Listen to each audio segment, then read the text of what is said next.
Hands team, what's up, y'all? As you can see, I'm in all black right now. Simply because this is the ending.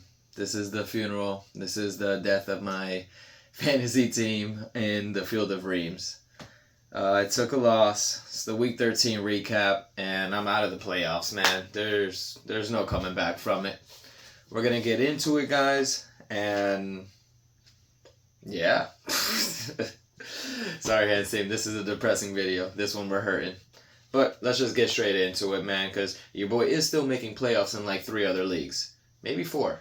The last one is up for grabs, depending on how this last week turns out. But, so you guys already know, I started with Kyler, little 15 points. He went 31 of 45 for 260 yards. He also ran 7 times for only 48 yards, but I'll take it every day of the week. I want you to continue running. Please run more. He did have 2 picks. Granted, he did throw the ball 45 times. So that's a high mark. So 2 interceptions, I'm actually not mad at that. Just one of them was costly. Doesn't matter. Now, looking at his interception ratio, it is not pretty. He is doing 2 and 3, 2 touchdowns to 3 interceptions over the last 4 games. Got to step that up a little bit, Kyler, because that's not going to help anybody, to be real. But then he ended up going against CJ. CJ went against Jacksonville. CJ Stroud had yet another bad game. Man, CJ Stroud is not having that second-year breakout. If anything, he's a sophomore slump. I'm sorry to say. I'm a big fan of CJ Stroud, truly. But, bro, you're not doing it right now. Flat out. 14 points, 22 of 34 with a touchdown. Yeah. So, I mean, hopefully it gets a little bit better for you. I know Diggs is out, so that's a big hit. Tank Dell can't catch a pass to save his life. Or even if he can, it's just, he's not even getting the targets to earn a pass. Yeah, he's not getting the targets to even earn a pass. But he's not even doing the work to earn a target. Basically, that's what I was trying to get to. We'll get into him in a little bit, to be real. But receiver status, man, shout out to Scary Terry McLaurin. Scary Terry is a monster. Big fan. I told you on the beginning of the year I got some heat for drafting him, and I was like, y'all cats don't know. Terry balls with every quarterback, doesn't even matter. And if Jaden Daniels is the real deal, like projected-wise, Scary Terry's going to tear this shit up. And he has been. Scary Terry dropped 23.30 points against Tennessee. He ended up going 8 for 8 for 73 yards and a touchdown. Very consistent, very happy with it. I'm going to take it every day of the week. I appreciate you, Terry.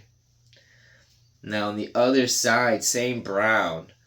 I guess I should have switched it. I should go over Jaden Reed first, because Jaden Reed did way better than St. Brown. Jaden Reed had 18.20. He went 3 of 6, so 3 catches, and this fucker only had 24 yards. Never mind, he didn't do nothing special.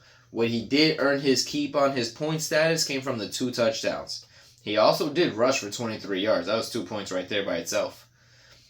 Jaden Reed ended up going against Miami in a blowout, and he balled, man. He truly did.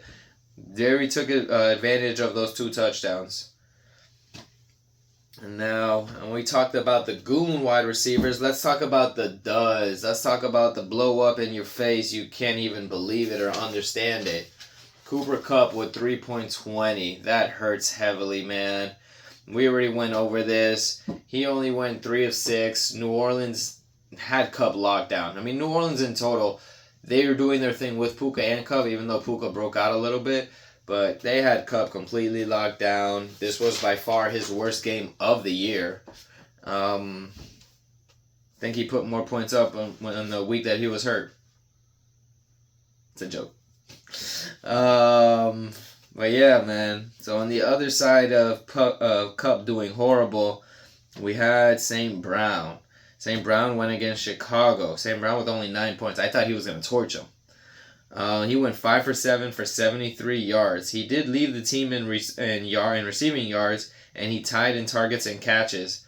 But 9 points, you expect more from St. Brown. He went on an 8-game stretch where he had a touchdown. This is now his second game back-to-back that he doesn't have a touchdown. That's big. But St. Brown is top 3 receiver in the league. If not one, to be real. Who's number 1? Who's better than St. Brown right now? Justin Jefferson, I don't have him better than St. Brown. I'm going to take St. Brown ahead of him. Hands team, help me out here. Who do you guys have as the number 1 receiver this year? I'm actually going to do a little video about that. Let's see what's up with that. But, yeah. So, St. Brown, 9 points.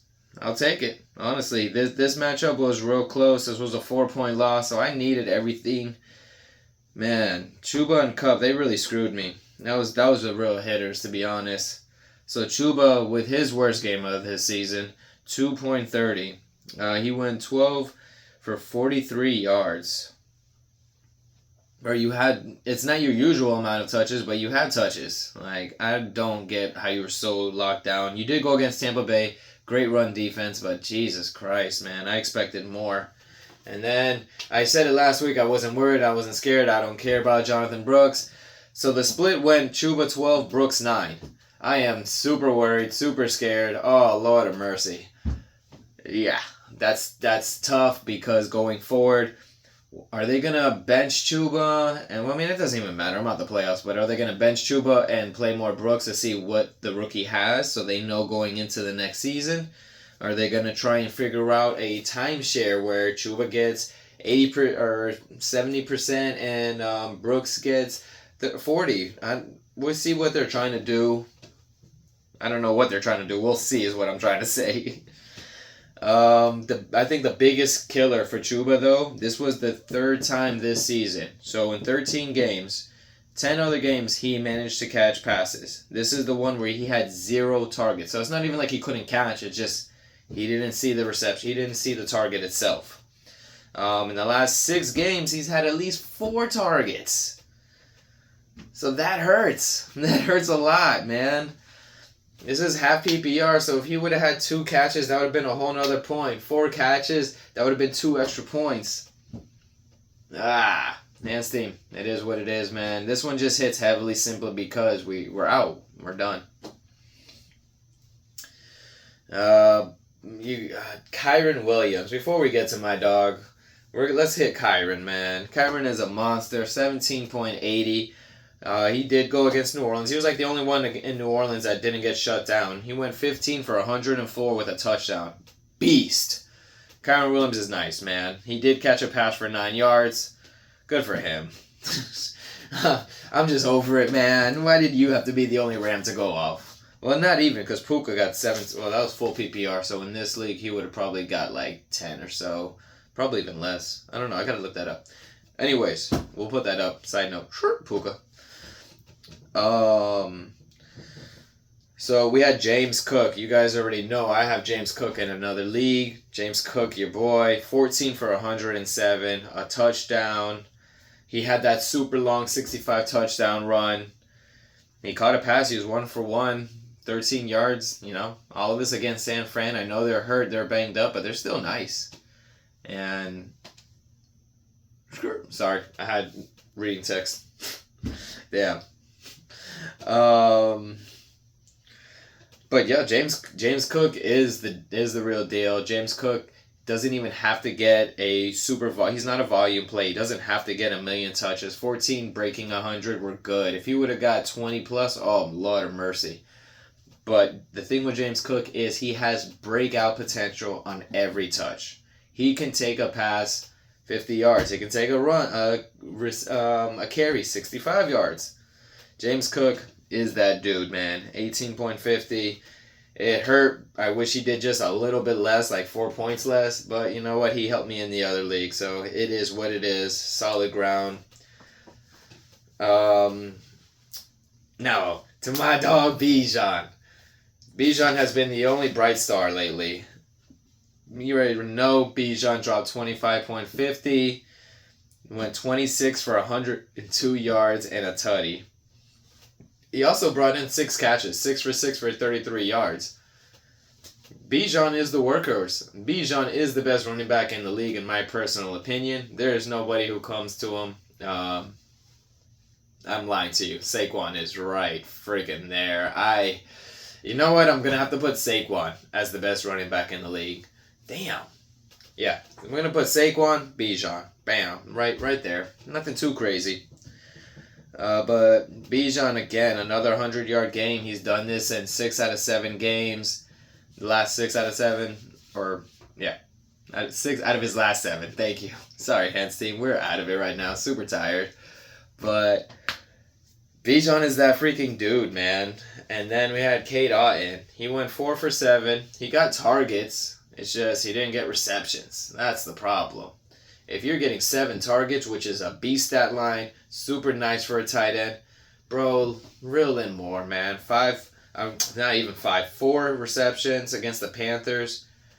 Come on, dog. You were second in team targets. You were tied, and you did absolutely nothing with them. And then it went against Evan Ingram. Evan Ingram actually had total reception catching in his thing. He was 3rd in targets in his team. He went 7 of 9 for 41 yards, 7.60. Cool. Me and Evan Ingram have not had a good year this year, from me drafting him to trading for him to dropping him everywhere, and him just going off multiple times against me when he does play. So the 7 points, I'll take it. It's whatever. Jawan Jennings, though, with 7 points himself. It's rough out there right now in the 49ers land. He went 3 of 5 for 56 yards. I do expect him to do better going forward. Purdy's going to be better. Don't worry too much about Jennings. You should be worrying hella about Tank Bell. 2.80. Tank against Jacksonville, too, of all teams. Jacksonville is the worst team when it comes, at least to my knowledge. This could have changed over this last weekend. I haven't looked at that stat line. But they were the absolute worst team when it came to receivers going against them, yards per catch. And yeah, my man got 23 yards on 1 reception out of 4 targets. Trash, bro. That's horrible. Now this is your 5th game in a row with 0 touchdowns. Throw up the donut, baby. Throw them up, man. You're garbage. Well, I'm not going to say you're garbage because you're not, but that's a garbage stat line, dog. And kicker status, man. Sanders with 3. He went against Green Bay. He went 1 for 1. It is what it is. Man's had, I think he had Aubrey. I don't remember. I didn't write it down. So we'll get back to that. I'll put the stat line there for the kicker so you can see what it was and who it was and what he did. Defensive status, though. I took Seattle against the Jets. The Jets are a huge dumpster fire. Like, absolutely atrocious. Anything they have going on is bad. Garrett Wilson actually isn't that bad, but everything else is trash. So I ended up playing them. Seattle's pushing hard for that playoff hunt.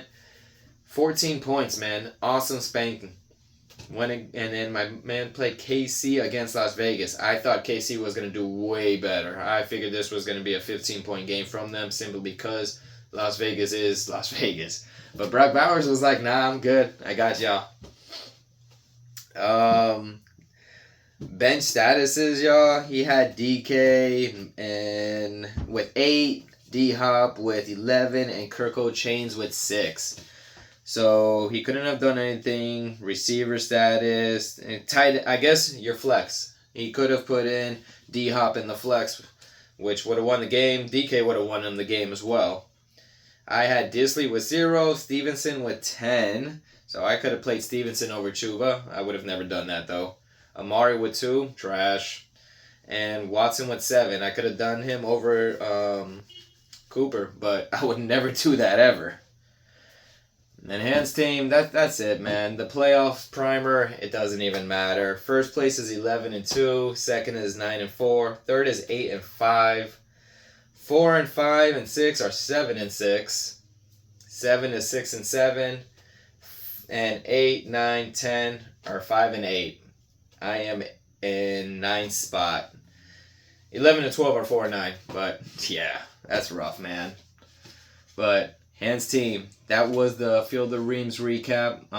Sorry, you guys already know we're super late. This is at this point now it's the so Hans team. That's it for the playoffs, man. We got another week. As long as I don't make toilet bowl, I guess it is what it is. All right, y'all. Let's get these dubs. Good luck to everyone who's still in the playoff hunt. And signing off from Field of Reams. Well, I guess next week we'll be signing off. But all right, Hands team, I'm out.